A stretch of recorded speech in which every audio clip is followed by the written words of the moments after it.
सबसे पहले आपको बता दूं, आज की क्लास उनके लिए है जिन्हें इंग्लिश बिल्कुल भी नहीं आती, जो चाहते हैं इंग्लिश शुरू से सीखना। ठीक है, जैसे बोलते हैं ना इंग्लिश की ABCD भी नहीं आती, वहां से स्टार्ट करने वाले हैं। और जिन्हें आती है वो स्किप कर सकते हैं वीडियो को। कल की वीडियो आप देख सकते हैं, मेरी या पुरानी वीडियो देख सकते हैं, नीचे तो लिंक बहुत सारा दिया हुआ है। लेकिन जिन्हें बिल्कुल भी इंग्लिश समझ नहीं आती उनके लिए आज बेसिक क्लास है। ठीक है, इंग्लिश बेसिक नॉलेज। तो इसकी बेसिक जानकारी आज आपको देने वाला हूँ, क्या क्या चीजें आपको जानना जरूरी है। बहुत सारे कंफ्यूजन आपके दूर होने वाले हैं और बहुत ही अच्छी तरीके से आपको समझाने वाला हूँ। आज का है पार्ट 1 और धीरे धीरे ऐसे कर करके हम आगे बढ़ते आएंगे। ग्रामरिकल पोर्शन भी कवर करते आएंगे, ट्रांसलेशन, बहुत सारी चीजें सीखने वाले हैं। लेकिन आज बिल्कुल जीरो से सीखते हैं। तो सबसे पहले देखते हैं इंग्लिश जो मेन चीज है उसका क्या है। इंग्लिश का सबसे मुख्य चीज क्या होता है, जिसे हम बोलते हैं ABCD। भाई यही तो है। जैसे हिंदी यदि आपको सीखनी है तो सबसे पहले आपको हिंदी वर्णमाला अ से ज्ञ तक के आना चाहिए, मात्राएं आनी चाहिए। बिल्कुल वैसे इंग्लिश की भी वर्णमाला होती है जिसे हम अल्फाबेट्स कहते हैं। बहुत से लोग क्या कहते हैं, अल्फाबेट कितने होते हैं, तो बोलते हैं अल्फाबेट 26 होते हैं। ABCD पूरा Z तक के गिन के दिखा देते हैं, जबकि वो लोग गलत बोलते हैं। अल्फाबेट केवल एक होता है। अल्फाबेट यानी होता है वर्णमाला। क्या होता है अल्फाबेट यानी वर्णमाला। वर्णमाला A to Z तक के, तब इसे कहेंगे। कई लोग बोलते हैं A alphabet, B alphabet, C alphabet, ये गलत है। अल्फाबेट का पूरा मतलब होता है चार्ट, वर्णमाला, पूरा चार्ट यानी ABCDEFG पूरा को हम एक वर्णमाला बोलेंगे। लेकिन एक एक जो अक्षर है इसे हम लेटर्स कहते हैं, जो अभी आपको बताने वाला हूँ। सबसे पहले ये क्लियर हो गया, अल्फाबेट क्या है, वर्णमाला। पूरा A to Z को हम अल्फाबेट कहेंगे। ठीक है, हो गया अल्फाबेट, ये जानकारी मिल गई A to Z। और A to Z तो आपको आता ही होगा, फिर भी एक बार बोल देता हूँ क्योंकि बताया जीरो से है। तो ABCDEFGHIJKLMNOPQRSTUVWXYZ। ठीक है, Z को बहुत Z भी बोलते हैं। अब यहाँ पे देखते हैं 26 लेटर्स होते हैं अल्फाबेट के अंदर। तो A to Z जो हमने पढ़ा वो 26 लेटर्स है। अब गिन लीजिए ABCD करके 26 आएगा। ठीक है, और चार्ट आसानी से मिल जाता है। जिन्हें वो भी नहीं आता आप पहले याद कर लीजिए ABCD, प्रोनाउंसिएशन भी आपको वीडियो मिल जाएगा। अब जो 26 लेटर्स है, ठीक है, A एक लेटर हो गया, B एक लेटर हो गया, C, इसके भी दो भाग होते हैं। दो भाग होते हैं मतलब ये 26 लेटर्स को भी हम दो भागों में डिवाइड करते हैं। कौन कौन से, एक होता है कॉन्सोनेंट्स, एक होता है वाउल। इसे वाउल कहते हैं, बहुत सारे वॉवेल्स ऐसे बोल देते हैं, लेकिन वाउल इसका उच्चारण सही है। तो अब देखते हैं जो 26 लेटर्स को क्या क्या बांटे। कॉन्सोनेंट जैसे हिंदी में होता है ना व्यंजन, स्वर और व्यंजन। तो स्वर आ ई ई उ ये स्वर हो गया, और व्यंजन जो क ख ग घ ये व्यंजन हो गया। तो बिल्कुल वैसे इसे भी बांटा गया है। तो कैसे कैसे बांटे उसे आप देख लीजिए। सबसे पहले आप जान लीजिए वाउल के बारे में, फिर व्यंजन आपको ऐसे ही समझ आएगा। वाउल, वाउल यानी होता है स्वर। कौन कौन से स्वर होते हैं, केवल 5 स्वर होते हैं। आपको इसी को ही याद करना है, फिर आपको कॉन्सोनेंट अपने आप याद हो जाएगा। कैसे याद हो जाएगा, वॉल्स होते हैं 5। कौन कौन से हैं, AEIOU, इसे स्वर कहते हैं हिंदी में, वाउल। इसका यूज हम कब करते हैं, जब जैसे मात्राएं बनाते हैं ना, मात्रा, आ की मात्रा, ई की मात्रा, ऊ की मात्रा, हिंदी में बिल्कुल उसी प्रकार से इसका काम आता है, जो आगे आपको बताने वालों वीडियोस में।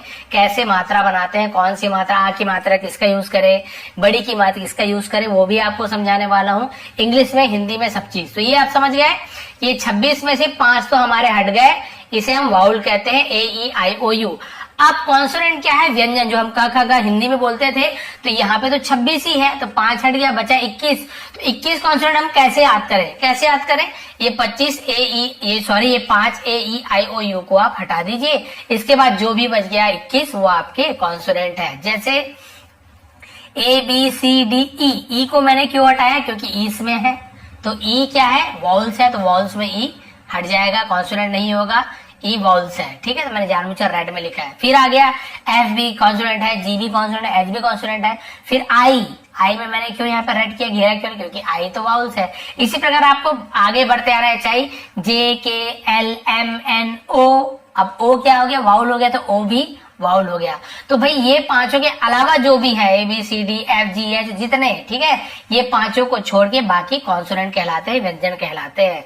ठीक है, क्लियर हो गया आपको वाउल्स और कॉन्सोनेंट कौन कौन से होते हैं। अब आगे बढ़ते हैं। लेटर क्या चीज है, वर्ड क्या है, सेंटेंस या बहुत सुनते हैं लेटर, वर्ड, सेंटेंस। बहुत से लोग कंफ्यूज हो जाते हैं, वर्ड क्या होता है, लेटर क्या होता है और ये सेंटेंस क्या होता है। बहुत से लोगों को ये भी नहीं पता है, इसीलिए मैंने बताया बेसिक है, बिल्कुल बेसिक है, जिसे कुछ भी नहीं पता उनके लिए क्लास है। तो सबसे पहले हम देखते हैं लेटर क्या चीज है। लेटर चिट्ठी वाला लेटर नहीं, यहाँ पे ये जो लेटर अक्षर जिसे कहते हैं, हिंदी में बोलते हैं अक्षर, जैसे आ ई क ख ग घ, ये सब एक एक अक्षर है। वैसे भी A to Z जो भी वो एक एक लेटर होते हैं, जैसे A एक लेटर है, B लेटर है, C लेटर है, D लेटर है, ऐसे ये सब लेटर होते हैं। तो लेटर कोई भी हो सकते हैं, R एक लेटर है, A एक लेटर है, M लेटर है, अलग अलग A to Z सभी लेटर ही हैं। ठीक है, क्लियर हो गया। अब आगे बढ़ते हैं वर्ड में। वर्ड क्या है? वर्ड यानी होता है शब्द। इसे मैं हिंदी में भी लिख देता हूं ताकि आपको और आसानी हो। लेटर यानी आपका हो गया जिसे हम अक्षर कहते हैं, ठीक है, और वर्ड यानी हो गया शब्द। शब्द किसे कहते हैं? जो अक्षरों से मिलकर बना हो। इंग्लिश में क्या बोलेंगे? जो लेटर से जुड़ के बना हो उसे वर्ड कहेंगे। लेकिन इसका एक नियम है। क्या नियम है भाई? कुछ भी चीज जोड़ देंगे तो वो शब्द नहीं कहलाएगा। जैसे हिंदी में आप कुछ भी चीज जोड़ दिए, सर आपने कहा अक्षर को जोड़ने से शब्द बनता है, तो भाई ये भी अक्षर है, ये भी अक्षर है, ये भी अक्षर है, ये भी अक्षर है, ये भी अक्षर है, ठीक है। अब आपने कहा अक्षर को हम जोड़ देते हैं तो शब्द बन जाता है, तो इसे जोड़ दीजिए। ह और न, डरहन बन गया सब वर्ड, ये शब्द नहीं। इसका एक रूल क्या है? रूल क्या समझने वाली बात है कि लेटर से जोड़ के वर्ड बनता है, अक्षर जोड़ के शब्द बनता है, लेकिन उसका कोई मीनिंग निकलना चाहिए, कोई मतलब निकलना चाहिए, तभी उसे हम शब्द या फिर इंग्लिश में वर्ड कहेंगे, ठीक है। जैसे कि मान लीजिए क भी एक अक्षर है, ठीक है, म भी एक अक्षर है और ल भी एक अक्षर है, मान लीजिए आगे पीछे लिखा हुआ है। अब इसे हम जोड़ देते हैं सही तरीके से। मान लो हमने इसे लिखा क म और ल, कमल, कोई मतलब निकल रहा है? हाँ, मतलब निकल रहा है। अब इसे हम कहेंगे हाँ एक शब्द है, तो कोई सही मतलब निकले, कुछ भी जोड़ देने से नहीं होगा। क्लियर हो गया।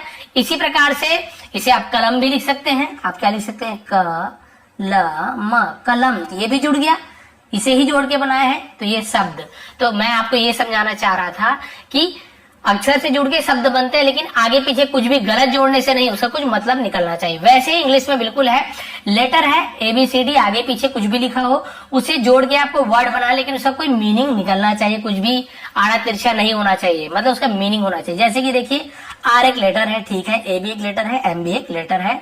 अब इसे हम जोड़ देते हैं, चाहे आगे पीछे जोड़ो ऐसे जोड़ो। तो हमने जोड़ा RAM, जोड़ दिया, तो ये होता है राम, ठीक है, राम। हाँ, राम एक वर्ड है, राम एक किसी का नाम है, राम एक वर्ड है, तो ये आपका एक वर्ड बन गया, क्योंकि इसका मीनिंग निकलता है। इसे आप ऐसे लिख दिए, मान लीजिए AMR लिख दिए, तो ये कोई मतलब तो नहीं निकला इसका कोई, तो ये हमारा वर्ड नहीं कहलाएगा। तो समझ गए, लेटर से जुड़ के वर्ड बनता है, लेकिन उसकी कोई मीनिंग निकलनी चाहिए। अब क्लियर हो गया लेटर वर्ड। अब ये सेंटेंस क्या है सर? बिल्कुल आप समझ जाइए, लेटर से जुड़ा तो वर्ड बना, अब वर्ड को जोड़ोगे तो फिर सेंटेंस बनेगा। उसी प्रकार से अक्षर से जोड़ने में शब्द बना, शब्द को जोड़ोगे तो वाक्य बनता है, और उसी वाक्य को इंग्लिश में सेंटेंस कहा जाता है। अब कैसे? वर्ड को जोड़ो, तो हमने जोड़ दिया राम, एक वर्ड, और एक वर्ड ले लो इज, तो इज ले लिया। अ भी एक वर्ड है, क्योंकि अ का मतलब होता है एक, ठीक है। बॉय, ये भी एक वर्ड है, तो बॉय लड़का। तो देखिए वर्ड, तो वर्ड से जुड़ के बना है, वो हो गया सेंटेंस। क्लियर हो गया, लेटर से जुड़ा वर्ड से जुड़ा तो सेंटेंस। तो इस प्रकार से क्लियर हो गया, ये चीज आपको सब चीज समझ आ गई। लेटर किसे कहते हैं, वर्ड किसे कहते हैं, सेंटेंस किसे कहते हैं। आगे बढ़ते हैं, बहुत सारे सेंटेंस बन सकते हैं, जितने भी, ये जरूरी नहीं 3 ही 4 वर्ड, आप लंबा सा लंबा जोड़ सकते हो। जैसे कि माई नेम इज, ठीक है, विष्णु, और आगे यहाँ पे जगह मुझे नहीं मिल रहा, तो my name is Vishnu Sharma, ये भी एक सेंटेंस है, क्योंकि बहुत सारे ये आपके एक एक वर्ड से मिलके बना है। क्लियर हो गया आपको। अब आगे बढ़ते हैं, और बेसिक जानकारी आपको देता हूँ। Basic chart. ये बेसिक चार्ट क्या चीज है सर? इसमें आपको बताने वाला हूँ कि बेसिक हमें इंग्लिश में किन चीजों की जानकारी होनी चाहिए। हमें जानकारी होनी चाहिए सब्जेक्ट की। ये सब्जेक्ट क्या चीज है? सब्जेक्ट यानी जैसे कि हिंदी में, पहले आपको एक उदाहरण देता हूँ, जैसे बहुत ही सामान्य उदाहरण कि राम स्कूल जाता है, राम स्कूल जाता है, तो स्कूल जो जाता है, जो वो काम कर रहा है, वो सब्जेक्ट होगा। राम स्कूल जाता है, कौन स्कूल जा रहा है? राम स्कूल जाता है, तो वो काम करने वाला कौन है? राम, तो उसे हम सब्जेक्ट कहेंगे, ठीक है। तो नेम, कोई नाम सब्जेक्ट हो सकता है, राम, मोहन, सीता, अकबर, अमर, जो भी हो। उसी प्रकार से मैं भी हो सकता है, मैं स्कूल जाता हूँ, मैं आम खाता हूँ, मैं घूमने जाता हूँ, मैं सोता हूँ। तो वो काम करने वाला कौन है? मैं। तो मैं को इंग्लिश में बोलते हैं आई, तो ये भी एक सब्जेक्ट हो गया। तुम खाते हो, तुम पीते हो, तुम घूमते हो, तुमको इंग्लिश में बोलते हैं यू, तो ये भी सब्जेक्ट हो गया। वी यानी होता है हम जाते हैं, हम घूमते हैं, हम फिरते हैं, हम सोते हैं, हम अच्छे हैं, हम बुरे हैं, तो वी यानी हम, तो ये भी सब्जेक्ट हो गया। ही यानी वह, लड़का है तो हम वह के लिए ही का यूज करते हैं, तो वह सोता है, वह दौड़ता है, ठीक है। तो इस प्रकार से वह जा रहा है, वह खा रहा है, तो हम ही भी एक सब्जेक्ट हो गया। शी वैसी लड़की के लिए हम यूज करते हैं, वह के लिए शी, किसी का नाम, तो ये सब सब्जेक्ट है। कोई भी काम करने वाला, चाहे मैं करूं, तुम करो, किसी का नाम वो करे, तो वो सब्जेक्ट कहलाता है। क्लियर हो गया? सब्जेक्ट किसे कहते हैं? अब होता है हेल्पिंग वर्ब। आप सुने होंगे आपने, हेल्पिंग वर्ब लगाना है सब्जेक्ट के साथ। हेल्पिंग वर्ब क्या होता है? हेल्पिंग वर्ब देखिए, इज हो गया, एम हो गया, आर हो गया, was, were, will, have, has, ऐसे बहुत सारे और भी हेल्पिंग वर्ब्स आपको मिलेंगे जो मदद करते हैं, सहायता करने वाले वर्ब की, ठीक है, हेल्पिंग वर्ब कहलाते हैं। ऐसे और भी बहुत सारे हैं जो आपको आगे बताने वाला हूं, लेकिन ये बेसिक जानकारी है। अब आपने सुना होगा वर्ब, हेल्पिंग वर्ब तो सुन लिया। वर्ब क्या चीज है? वर्ब यानी होती है क्रिया, ठीक है। वर्ब ऐसे बोलते हैं, वर्ब लिखा हुआ है लेकिन आर थोड़ा सा साइलेंट होता है, वर्ब ऐसे बोलते हैं। वर्ब यानी क्या होता है? क्रिया, कोई भी काम, खाना, दौड़ना, भागना, सोना, सोचना किसी के बारे में, है ना, सोचना भी एक काम हो गया है, ठीक है। दौड़ना, रोना, हंसना, छींकना, खांसना, ये सब काम है। कोई भी किसी प्रकार का काम हो तो उसे हम वर्ब कहते हैं। अब वर्ब का फॉर्म होता है, आपने सुना होगा वर्ब का फर्स्ट फॉर्म, वर्ब का सेकंड फॉर्म। तो हाँ, वर्ब के बेसिकली 3 फॉर्म होते हैं, वैसे आईएनजी फॉर्म को भी जोड़ते हैं, तो 3 फॉर्म जैसे हम देख लेते हैं। तो जैसे मान लीजिए खाना, खाने को हम बोलते हैं ईट, यानी होता है खाना, भोजन करना, ईट। तो उसके 3 फॉर्म, तो ईट ये पहला फॉर्म हो गया, फर्स्ट फॉर्म जिसे कहते हैं। एट सेकंड फॉर्म होता है, और उसका थर्ड फॉर्म ईटन, यहाँ पे ए लिख दिया था धोखे से, स्पेलिंग मिस्टेक हो गई, तो ये third form eaten. Eat, ate, eaten, तो ईट का first form eat, second form ate, third form eaten. तो ये third form, second form, first form आप जब टेंस वगैरह बनाएंगे तो आपको काम आएगा। तो आपको पहले से समझ जाना है फॉर्म क्या चीज है, तो उस समय आपको ईजी होगी, इसलिए आपको समझा रहा हूँ। जैसे जाना, ठीक है, राम जाता है, मैं जाता हूँ, तुम जाती हो, तो जाने को बोलते हैं गो, इंग्लिश में गो, ये फर्स्ट फॉर्म हो गया। वेंट सेकंड फॉर्म हो गया, थर्ड फॉर्म गॉन, गो, वेंट, गॉन। क्लियर हो गया? उसी प्रकार से कम यानी होता है आना, तो फर्स्ट फॉर्म कम, केम और कम, कम, केम, कम। तो आप बोलेंगे फर्स्ट भी, थर्ड भी, ऐसे बहुत सारे वर्ब हैं जो तीनों ही एक होते हैं, सेकंड थर्ड एक होते हैं, कई में तीनों अलग अलग होते हैं। तो ऐसे बहुत सारे वर्ब के बारे में वीडियो बनाया हूं जो आगे आपको लिंक दे दूंगा। आगे बढ़ते हैं। देखिए जैसे अभी आपको एग्जाम्पल दिया, यहाँ पे फर्स्ट और लास्ट एक जैसे हैं, कम, केम, कम, यहाँ पे तीनों एक जैसे हैं। Spelling READ, READ, READ, read यानी पढ़ना, लेकिन इसे बोलते समय अलग अलग पढ़ते हैं। रीड, रीड, रीड, कई लोग ऐसे बोलते हैं, लेकिन रीड, रेड, रेड, पढ़ा, ठीक है, इस प्रकार से। तो ये बहुत ज्यादा डीप में मत जाइए, बस आप ये समझिए वर्ब यानी क्रिया, उसके फॉर्म होते हैं 3 फॉर्म। एक और फॉर्म होता है आईएनजी फॉर्म जिसे कहते हैं, जैसे ईट, एट, ईटन होता है, लेकिन आईएनजी हम किस में लगाएंगे? केवल फर्स्ट फॉर्म में ही आईएनजी लगाते हैं, ऐसे नहीं ईट, एट, ईटन, ईटनिंग ऐसे नहीं कर देंगे।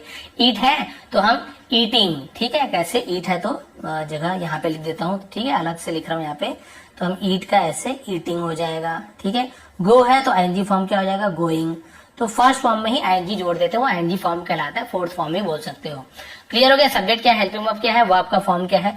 और एक चीज समझाता हूँ, हम बहुत ज्यादा सुनते हैं tense, present tense, past tense, future tense, तो पूरा टेंस नहीं समझाने वाला, बेसिक चीज समझाने वाला हूँ टेंस का, और आज की क्लास ऐसे ही खत्म कर दूंगा इसे समझाने के बाद, क्योंकि बेसिक फर्स्ट पार्ट है, बहुत सारी चीजें बची है। सब्जेक्ट आपको पता है कौन होता है? सब्जेक्ट जो काम करता है, जैसे आई, यू, दे, वे, we, sorry, he, she, it, name, है ना, ये सब्जेक्ट हो गया।